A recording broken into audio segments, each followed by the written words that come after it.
ગરબા રમતી વખતે ચપ્પલ અથવા શૂઝ પહેરવા જરૂરી છે? સારો ક્વેશ્ચન છે. ગરબા રમતી વખતે ચપ્પલ કે શૂઝ પહેરવું જરૂરી છે કે નહીં? મારું નામ છે doctor Kaushik Patel, robotic joint replacement સર્જન. ગરબા રમતી વખતે ચપ્પલ કે શૂઝ પહેરીએ તો એના ઘણા ફાયદાઓ છે.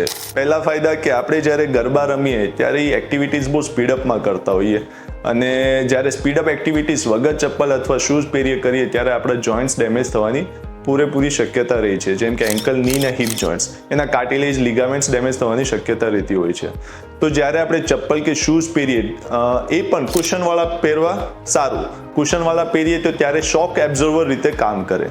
તો જ્યારે આપણે ચપ્પલ કે શૂઝ કુશનવાળા પહેરીને આપણે ગરબા લઈએ ત્યારે આપણને ની, હિપ અને એન્કલ જોઈન્ટ્સને ઇન્જુરી થવાના ચાન્સીસ ખાસા ઘટી જતા હોય છે.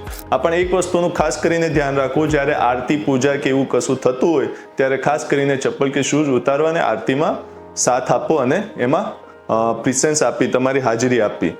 પ્લસ જ્યારે આપણે એ પણ ધ્યાન રાખવું કે જે ફ્લોર પર આપણે ગરબા રમીએ છીએ એ અનઇવન ના હોવો જોઈએ. સ્મૂથ ફ્લોર હોવો જોઈએ, ખરબચડું ના હોવું જોઈએ.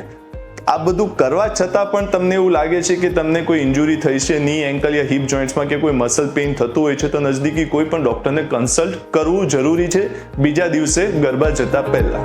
Thank you.